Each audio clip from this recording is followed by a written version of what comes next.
बहुत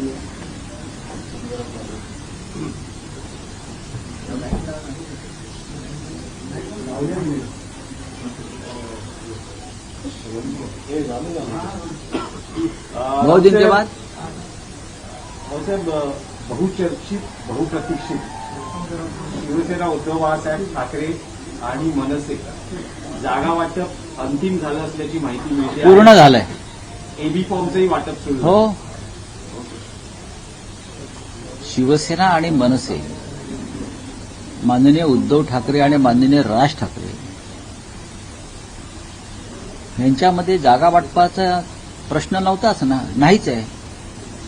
आणि कालपासून बैठका मेळाव्यानं सुरुवात झाली. काल माननीय उद्धव साहेबांनी सेना भवनामध्ये शाखा प्रमुख पदाधिकाऱ्यांचा मेळावा घेतला. आज राज ठाकरे यांचा रंगशारदामध्ये मेळावा. आम्ही कामाला लागलेलो आहोत, कामाला लागलो आम्ही. कार्यकर्ते कामाला लागले, कार्यकर्ते एकत्र काम करतायत, त्यात काय. पण राऊतसाहेब, जी माहिती मिळते आहे, आता तुम्ही म्हणाल की सूत्र नेमकी कोण आहे, पण आमचा दोन्ही पक्षातल्या सगळ्याच राजकीय पक्षातल्या कार्यकर्ते नेत्यांशी संवाद असतो. दोन्ही पक्षामध्ये म्हणजे शिवसेना उद्धव बाळासाहेब ठाकरे पक्ष आणि महाराष्ट्र नवनिर्माण सेना पक्ष या तिकीट वाटपावरून प्रचंड नाराजी पक्षांतर्गतच आहे. मनसेत म्हणणं असं आहे की त्यांना ज्या जागा हव्या होत्या, विजयाची हमी असलेल्या किंवा जी जागांची संख्या येते त्यावरून नाराजी आहे.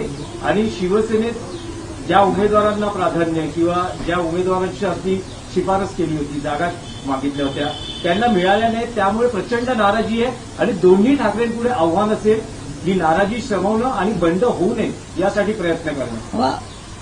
जेव्हा दोनपेक्षा जास्त पक्ष एकत्र येतात आणि जागांची देवाणघेवाण होते, त्याच्यामध्ये ज्यांच्या जागा जातात अशा सगळ्याच पक्षांमधले त्या त्या प्रभागातले जे प्रमुख लोक असतात, जे इच्छुक असतात, ते अस्वस्थ होणारच.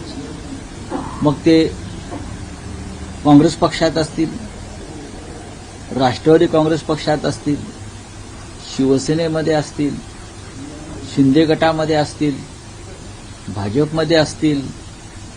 अजित पवार स्वतंत्र का लढतायत? त्यासाठीच लढतायत.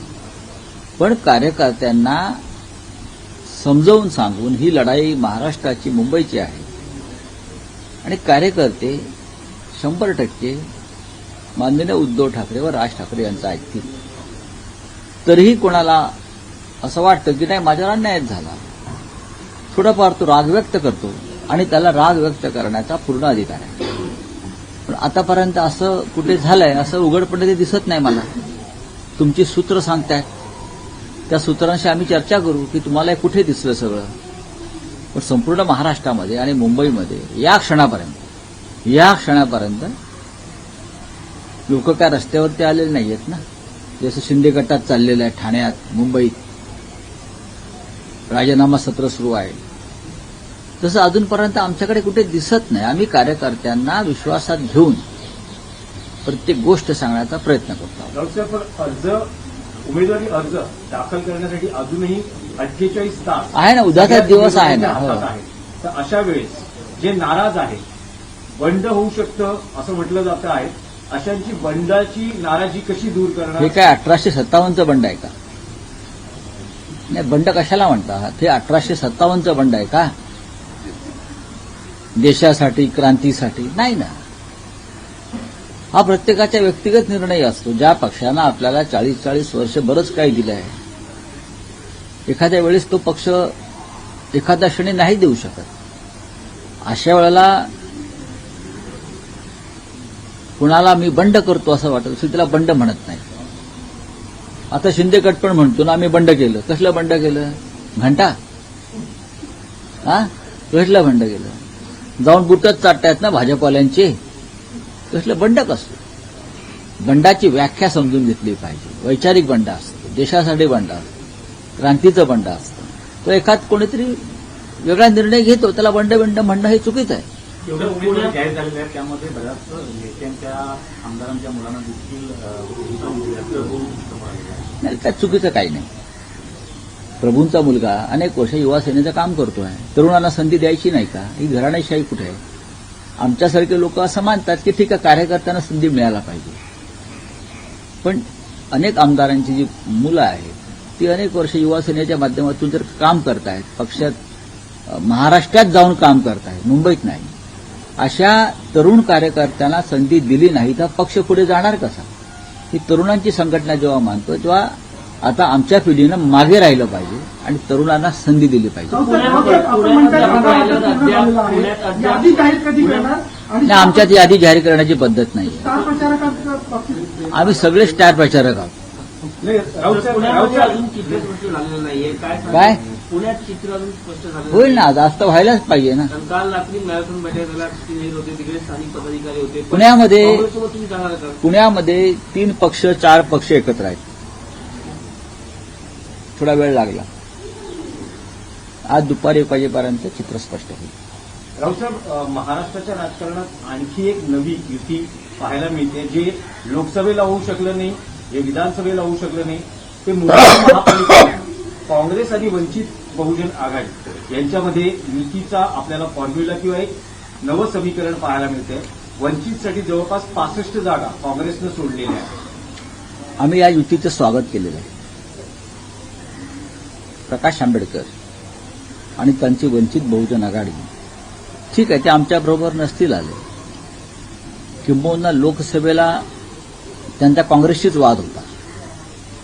आज काँग्रेस आणि वंचित बहुजन आघाडी एकत्र येऊन जर भारतीय जनता पक्षाच्या पराभवाला हातभार लावणार असतील तर नक्कीच आम्ही नतद्रष्ट नाही, अपशकुन करणार. तर या युतीचं आम्ही स्वागत करतो. तर अशा वेळेस एनसीपी शिवसेना उद्धव बाळासाहेब ठाकरे आणि मनसे बरोबर आहे असं म्हटलं जातं आहे. तर अधिकृतरित्या तुम्ही आज काही घोषित कराल का होईल की ना. एनसीपी तुमच्या बरोबर आहे? घोषित कशा करायला पाहिजे? आम्ही त्यांच्यासाठी जागा सोडलेल्या आहेत. घोषित करण्याचा आग्रह का? हा प्रश्न तुम्ही राष्ट्रवादी काँग्रेसचे अध्यक्ष शशिकांतराव शिंदे यांच्याशी त्यांना विचारला पाहिजे. पण आमच्याकडून ज्या जागा त्यांना सुटायला हव्या होत्या त्यातल्या बहुसंख्य जागा आम्ही सोडण्याचा प्रयत्न केला, म्हणजे युती झालेली आहे. बरं, आणि त्यांना पाहिजे असलेल्या काही जागा मनसेच्या कोट्यात गेल्या. आम्ही त्यांना सांगितलं की त्यासाठी तुम्ही मनसे प्रमुख राज ठाकरे यांच्याशी चर्चा करा. पण आमच्याकडनं हा विषय आम्ही संपवला. आपल्यावर देखील सावध भूमिका घेतली जाते. ज्या ठिकाणी वाद आहेत, त्यातून मनसे ठिकाणी शिवडे असेल, वरळी असेल किंवा माहीम असेल, त्या ठिकाणी युनिफॉर्मचं वाटप अजून असं होईल ना. काल रात्री पहाटे 3 वाजेपर्यंत एबी फॉर्मचं वाटप सुरू होतं. एखाद्या पक्षाचे प्रमुख पहाटेपर्यंत कधी जागतात का? आमचे पक्षप्रमुख पहाटे 3-3:30 वाजेपर्यंत कार्यकर्त्यांशी संवाद साधत होते त्या भागातल्या, आणि उरलेले आता दुपारी 12 वाजेपर्यंत पूर्ण होतील. आज द्यावेच लागतील. राऊतसाहेब, एक मराठी प्रश्न आहे. गौतम अदानी असं म्हणत आहेत की शरद पवार हे त्यांचे मार्गदर्शक आहेत. मग त्यात काय झालं? सुप्रिया सुळे असं म्हणतात की गौतम अदानी हे त्यांना हवा समान हवा. मोठ्या भागात. तर काय म्हणजे यात हा प्रश्न नव्याने विचारताय का आपण? उसमें नया क्या है? नया है वह नया क्या है मुझे बोलिए ना. ज्यांनी शरद पवारांचं आत्मचरित्र वाचलंय, वाचून या. लोक माझे सांगातील, त्यात ब्लॅक अँड व्हाईट आहे त्याच्यामध्ये की पवारांनीच गौतम अडाणीला एक तरुण उद्योजक म्हणून घडवलं. आता असं आहे की त्या उद्योगपतीला किंवा ज्या तरुणाला एखाद्या नेत्यानं त्याची जडणघडण केली असेल तर त्याच्याशी त्या नेत्याशी त्याचे कौटुंबिक संबंध निर्माण होतातच. तसे ते असतील तर त्याच्यामध्ये आक्षेप घेण्याचं मला कारण वाटत नाही. गौतम अडाणी यांची आमची मुंबईच्या संदर्भात नैतिक लढाई सुरूच राहील. तो संघर्ष रस्त्यावरती सुद्धा येऊ शकतो आणि आम्ही आमची लढाई थांबवणार नाही. ज्या पद्धतीनं मुंबईचा घास गिळण्याचा प्रयत्न अडाणीच्या माध्यमातून भारतीय जनता पक्ष करतोय, आम्ही त्याच्याविरुद्ध आमचा लढा कायम ठेवू. त्याच्यामध्ये कोणी येतील ते येतील, आलात तर तुमच्यासोबत, नाहीतर तुमच्याशिवाय. ज्यांना मुंबईविषयी प्रेम आहे, मराठी माणसाविषयी प्रेम आहे, ते गौतम अडाणीच्या या राक्षसी वृत्तीला विरोध करतील. वारिस पटेल असं म्हणतात की मुंबईची महापौर ही इज्जत घालणारी बुडका झाली. काल झाला विषय तो. तर पवारांना नाही म्हणून तुम्ही हेच आवाहन शरद पवारांना कराल का आव्हान वाचवण्यासाठी? बघा की माननीय आव्हान नाही म्हणत सर, आव्हान. बघा Yes. राजकारण तुमच्यापेक्षा जास्त मला कळतंय मिस्टर. हा विषय अनेकदा झालेला आहे. आमच्या अनेक आंदोलनात ते सहभागी झालेत त्यांचे लोक. धारावीच्या आंदोलनात ते आलेले आहेत. आम्ही आमचं काम करत असतो. ज्यांना यायचंय ते येतील. आमची लढाई मुंबईची आहे.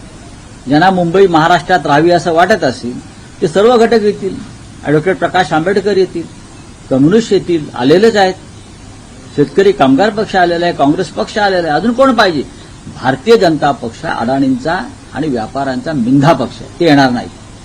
त्यांचं राजकारण थैलीचं राजकारण आहे. इथून थैल्या उचलायच्या आणि दिल्लीत नेऊन द्यायच्या. याच्या पलीकडे त्यांचं काम नाही. ते पवारांना भेटावं म्हणतात, परंतु मोदी शहा कधी आपल्यापर्यंत नेमून म्हटलेलं नाही. मग त्याचा आपल्याला आनंद पाहिजे की आपला एक मराठा स्ट्रॉंगमॅन गौतम अडाणीचा मेंटॉर आहे, याचा आनंद वाटला पाहिजे आपल्याला. हा ते गौतम अडाणी मोदींना मेंटॉर म्हणत नाहीत, पवार साहेबांना मानतायत. मतभेदा पलीकडे जाऊन याकडे तुम्ही पाहायला पाहिजे की पहा.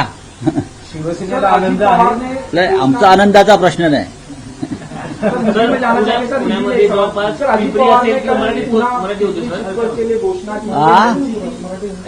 शरद पवार और अजीत पवार साथ में आ रहे हैं आज चुनाव में। पीसी घेऊन ते घोषित यहाँ करणार आहेत. मुंबई में आप बोल रहे हैं आपने जगह छोड़ी है शरद पवार के लिए, क्या कहना चाहते हैं? देखिए, ये पिंपरी चिंचवड़ का तक सीमित मुद्दा है. पुणे में उनका अलायंस नहीं हो रहा है मेरे हिसाब से. पिंपरी चिंचवड़ में हो रहा है.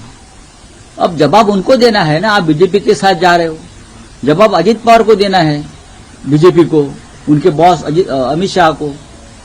जिस शरद पवार जी के साथ बीजेपी लड़ रही है उनके साथ आप अलायंस कर रहे हो तो उनको जवाब देना पड़ेगा अमित शाह को. हाँ, और जिस बीजेपी के साथ आपका विरोध रहा हमेशा, तो एनसीपी बीजेपी के साथ जा रही है तो जवाब देना पड़ेगा पवार साहब को. आप उनसे सवाल पूछिए. सर कल आपने कहा 3 बजे तक उद्धव ठाकरे एबी फॉर्म बांटने की दे रहे थे लोगों को, उसमें कुछ मतभेद हुई 2 नेताओं के बीच में, मनमुटाव हुआ और एक नेता मीटिंग छोड़ के चले गए, क्या कहना? आपके पास बहुत बड़ी खबर है. मैं पार्टी का नेता हूं, मेरे पास खबर नहीं है. हाँ, ये अंदर की बात आपके पास कैसे आती है? नाही राऊत साहेब, हा मराठीत प्रश्न आहे. असं काही झालेलं नाही. मातोश्री एबी फॉर्म वाटपाच्या वेळेस काही नाराजी नाट्य दिसून आलं. वरुण सरदेसाई आणि परब यांच्यात हे नाराजी नाट्य होतं. श्रीकांत सरवळकर यांच्या मी अडीच नावाला दिल्याचा मी 2:30 वाजेपर्यंत उद्धवजींच्या संपर्कात होतो. माझ्या कानावरती असं काही आलं नाही. माझ्या कानावरती असं काही आलेलं नाही. तुमच्याकडे जर अंदर की बात असेल तर मला माहिती नाही. माझ्याकडे असं माहिती नाही. चला, धन्यवाद. कल सर उद्धव ठाकरे ने शिवसेना भवन में लोगों से बातचीत करते हुए कहा कि 2 जो गुजराती मानुष हैं वो गुजराती हैं वो मुंबई को निकल जाएंगे, इस तरह से बयान दिए. उसमें नई बात क्या है?